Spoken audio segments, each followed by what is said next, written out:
My mother died on a Wednesday in March. Breast cancer, stage 4, diagnosed 14 months before she left, enough time to say goodbye properly, not enough time to make it hurt any less. Her name was Dorothy May Collins. She was 63 years old. She smelled like shea butter and coffee and the specific warmth of a woman who had never once in her life made anyone feel unwelcome in her home. I am Celeste. I was 31 when she died. And for 3 years after, I grieved the way people grieve when they lose the person who made them feel most like themselves slowly, unevenly, with good weeks and bad ones, building around the absence the way you build around a load-bearing wall you can no longer touch. The letter arrived 4 years after her death. A collection notice, addressed to Dorothy May Collins, at my address. I stood in my front hallway holding it, and I felt something cold move through me that was not grief and was not confusion. It was the specific chill of a woman whose instincts are good and who has learned, through years of expensive lessons, to listen to them. My mother had been dead for 4 years. She had no outstanding debts when she died. I had settled her modest estate myself, paying off a small medical bill and closing her accounts carefully, the way she would have wanted. She had lived within her means her entire life. There should have been no collection notice. I opened the letter. A personal loan, taken out 32 months after my mother's death, in her name, in the amount of $8,000. Now in default. Interest accumulated. Collector requesting payment. 32 months after her death. She had been cremated for nearly 3 years. Her ashes sat on my bookshelf in a ceramic urn her church friends had given me. I sat down on the floor of my hallway with that letter in my hand, and I thought about who in my life had access to my mother's personal information. Her social security number. Her date of birth. Her former address, which had been mine before I moved. There was only one person. My ex-husband, Calvin. Let me tell you about Calvin, because you need the full picture before I tell you what he did with it. Calvin Jerome Mercer was 36 years old, smooth-tongued, the kind of man who wore confidence like a well-fitted suit, impressive from a distance, increasingly uncomfortable the closer you got. We had been married for 4 years, divorced for 2 when the letter arrived, and the divorce itself had been the result of a slow and thorough process of understanding that the man I had married was not the man I thought I had married. He was not violent. I want to be clear about that because I know people expect a certain kind of story when a woman describes a bad marriage. Calvin's damage was financial and emotional and specifically targeted, the kind of damage that takes years to see because it is delivered in increments and wrapped in charm. He had borrowed money from my friends and never repaid it. He had opened credit accounts in both our names without telling me. He had, during the 3rd year of our marriage, taken $2,000 from my personal savings account for what he called an investment opportunity that he never detailed and that never produced a return. When I found the bank statement, he had cried genuinely, it seemed, and promised to repay it. He never did. But more relevant than any of that was this. Calvin had been close to my mother. Or he had performed closeness to my mother, which I now understand is a different thing. He had called her Mama. He had fixed things around her house. He had been present, warm, attentive, and in being all of those things, he had become the kind of person a trusting woman gives information to without thinking about it. She had helped him apply for a car loan once, during our marriage, when his credit was poor. She had provided her own information as a reference. He had sat at her kitchen table and written down everything she gave him. I thought about that kitchen table a lot in the days after I received the collection notice. I thought about my mother's round handwriting and her reading glasses pushed to the top of her head and the smell of her coffee. And I thought about Calvin sitting across from her, pen in hand, building a file. For years later, he had used that file to steal from her ghost. Are you enjoying the story so far? I'd love to hear your thoughts. Drop a comment and tell me where you're watching from. Don't forget to subscribe so you don't miss what's coming next, because trust me, there's a lot more story to be told. Without wasting much time, let's continue. I did not call the police immediately. I know that might surprise some people. A woman finds a fraudulent collection notice in her dead mother's name, and the first call should be to law enforcement. But I had been married to a charming man for 4 years. I had watched charm work on banks, on friends, on a judge during our divorce proceedings. I knew that charm without evidence is just a story two people tell differently. I needed evidence. As much as I could gather before anyone knew I was gathering it. I started with the credit bureaus. Under the Fair Credit Reporting Act, as the executor of my mother's estate, a role I still held technically, as the estate had never been formally closed, I had the right to request her credit report. I submitted requests to all three bureaus. What came back rewrote the last 4 years of my understanding of my own life. 5 loans. Not 1-5. The collection notice was for the smallest of them. The others ranged from $3,000 to $14,000. All taken out after my mother's death. All applied for with her social security number, her date of birth, her former address, the address where I had lived with Calvin during our marriage. Total, $41,600. In my dead mother's name. Borrowed over 5 years, which meant Calvin had not stopped when we divorced. He had continued after the divorce, still using the information he had gathered at that kitchen table. $41,000. From a woman whose ashes were on my bookshelf. I sat at my desk with the credit report printouts in front of me, and I understood something with complete and total clarity. This was not a desperate man making a single bad decision under pressure. This was a system. A deliberate, sustained, calculated system of fraud built on the foundation of a dead woman's trust and a living woman's grief. I called my best friend Nadine. "I need your help," I said. "And I need you to not tell anyone what I'm about to tell you until I say it's time." "What happened?" she said. "Calvin stole from my mother," I said. "From her identity. For 5 years." The silence that followed was 3 full seconds. "Tell me everything," she said. Nadine Elaine Carr was 34, a paralegal at a civil litigation firm who had spent 8 years watching attorneys build cases from raw information. She was also the person who had, at my wedding, squeezed my hand during the vows and said nothing, which I had interpreted as emotion and later understood was the specific silence of a woman who had reservations she had decided not to voice because it was too late. She had been right. She had known it before I did. And when I called her with the credit report spread across my desk, she did not say "I told you." She never once said that. "Okay," she said, after I had given her every detail. "Here's what you need. 1. Evidence of Calvin's access to your mother's information. Something that puts his hands on the data before the fraud began. 2. Evidence that the fraud occurred after her death, which the death certificate combined with the loan origination dates provides.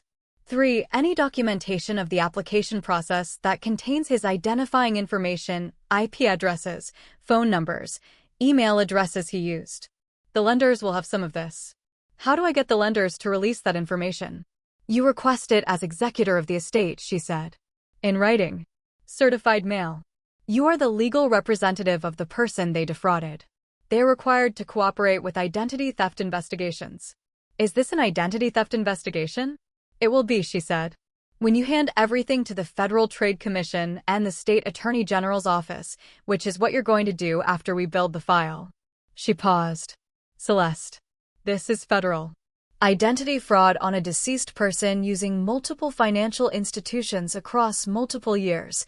This is federal territory." I thought about Calvin's charm. His easy smile. The way he had called my mother Mama and fixed her screen door and sat at her kitchen table and written down her social security number in his careful print. "Good," I said. Nadine was quiet for a moment. "How are you doing?" "Actually." I looked at the credit reports. My mother's name at the top of each page. Dorothy May Collins. Used like a tool. By a man she had trusted. "I'm going to be fine after this is done," I said. "Right now I'm building." I spent 3 weeks sending certified letters to every financial institution listed on the credit reports. Each letter was identical in structure: the death certificate, the estate executor documentation, the formal request for all application records associated with the fraudulent accounts, and a clear statement that the identity of the deceased had been used without authorization. 7 of the 8 institutions responded within the time period required by law. 1 required a follow-up letter. By the end of the 4th week, I had a file that was 2 inches thick. Nadine sat across from me at my kitchen table on a Saturday morning with the file open between us, working through each document with the methodical attention she brought to everything. "Here," she said, sliding a page across the table. "This is an online loan application from Institution 4. The contact email provided on the application." I looked at the email address. A variation of Calvin's name, not his primary email, but close enough. A burner account he had probably created specifically for this. And here. She slid another page. Institution 6, the applicant provided a contact phone number. "This number." She tapped it. "Do you recognize this number?" I looked at it. 10 digits. A number I had seen before, not in my contacts, but somewhere. I sat with it. "That's the number he used to call me during the divorce," I said slowly. "When he didn't want me to know it was him." A second phone. Nadine wrote that down. And this. The third page she slid across was the most important. Institution 2, the $14,000 loan, had flagged the application internally at the time of origination for a verification call. The notes from that call indicated the caller had confirmed the deceased's date of birth, social security number, and mother's maiden name, a security question my mother had used on every account, which I knew because I had managed her affairs and seen it across multiple institutions. My mother's maiden name, which Calvin knew because he had been at our wedding, because it was in the wedding program, because I had told him years ago in the easy way you tell a husband things. He had built this from everything I had given him without knowing I was giving it. I closed the file. I looked at Nadine. "Is it enough?" I said. "It's more than enough," she said. The FTC complaint took me 4 hours to file correctly. Not because the process was complicated, the identitytheft.gov portal is designed to be navigated, but because I did so with the specific thoroughness of a woman who understood that this document was going to travel somewhere and needed to be complete. I filed under my mother's name as the identity theft victim, with myself identified as the executor of her estate. I uploaded every document, the death certificate, the credit reports, the loan application records, the email address, the phone number, the institution verification call notes. All of it, organized and labeled in the order Nadine had helped me arrange it. The FTC generated a recovery plan and a case number and forwarded the information to the relevant agencies. Nadine had told me to expect this. The FTC itself does not prosecute, but it coordinates with the FBI, the FTC's own criminal enforcement arm, and the state attorney general. I also filed separately with the state attorney general's office. The state fraud complaint was specific to the loan activity that had occurred within our state's jurisdiction, which covered 4 of the 5 loans. Then I went further. I contacted the Postal Inspection Service because 3 of the loan packets had involved physical mail to my mother's former address, my old marital home, where Calvin had lived.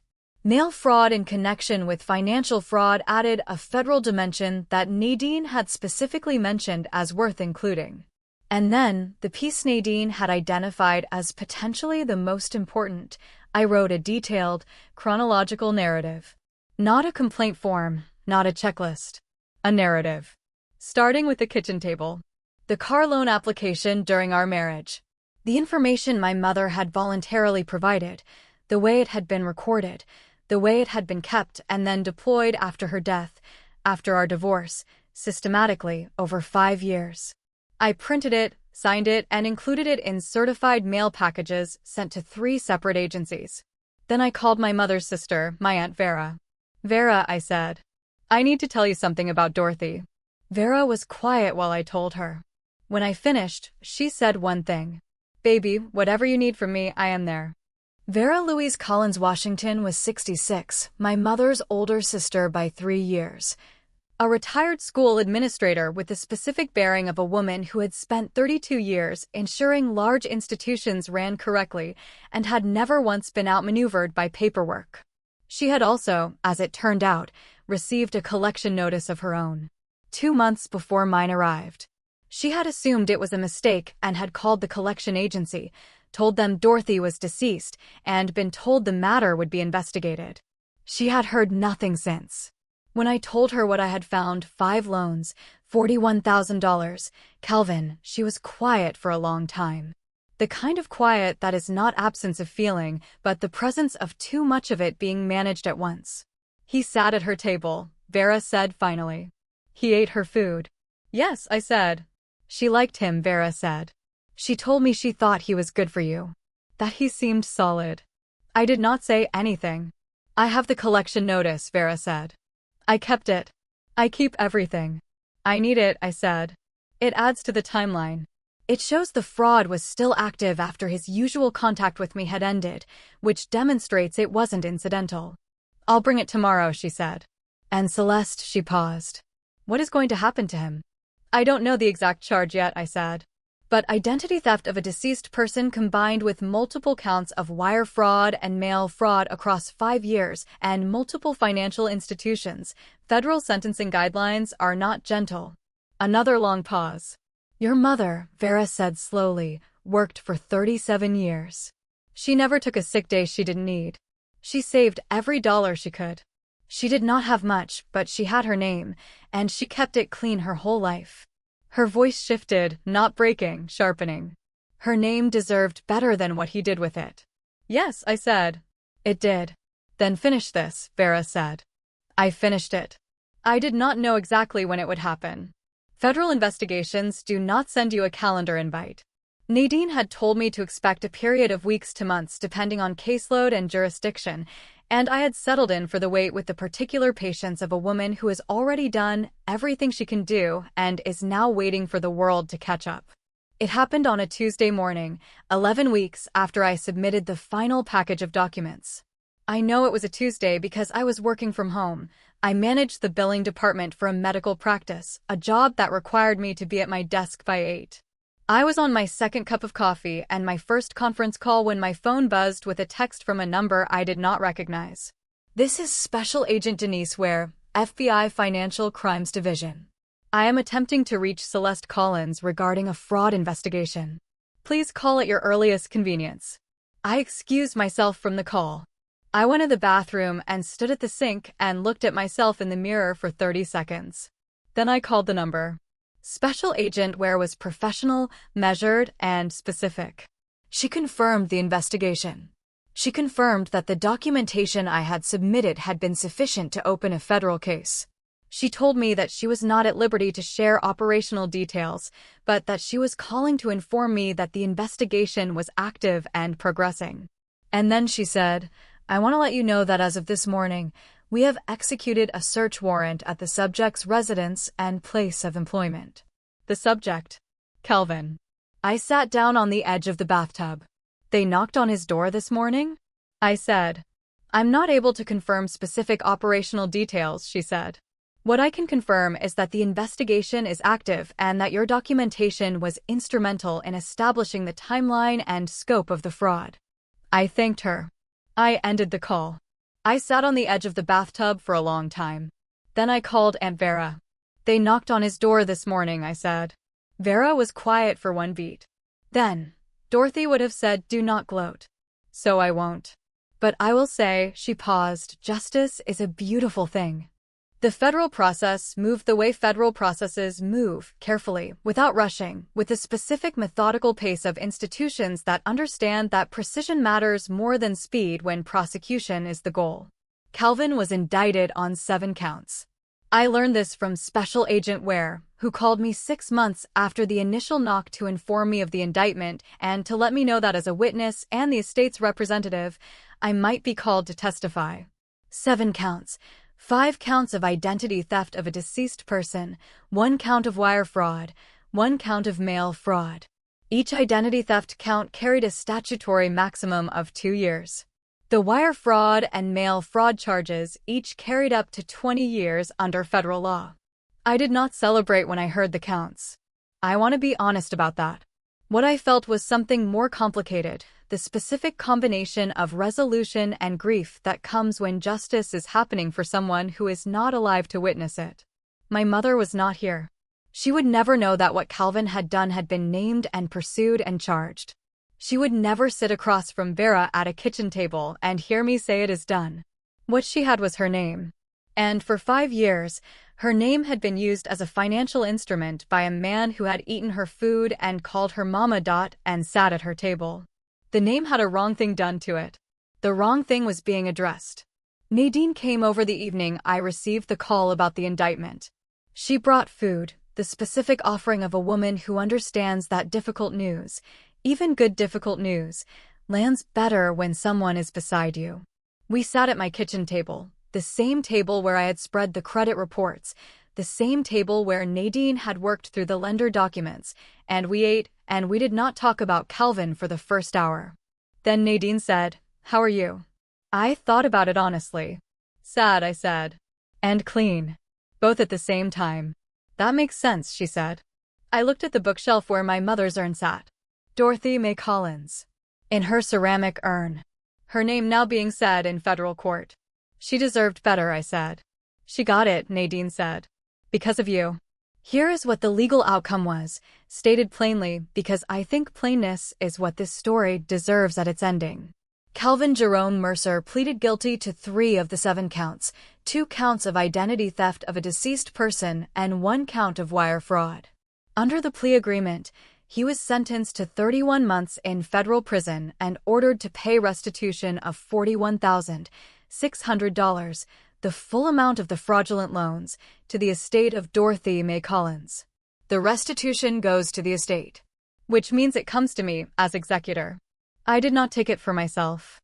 I set it up as a scholarship fund in my mother's name at the community college she attended as a young woman to earn the nursing assistant certificate that started her career.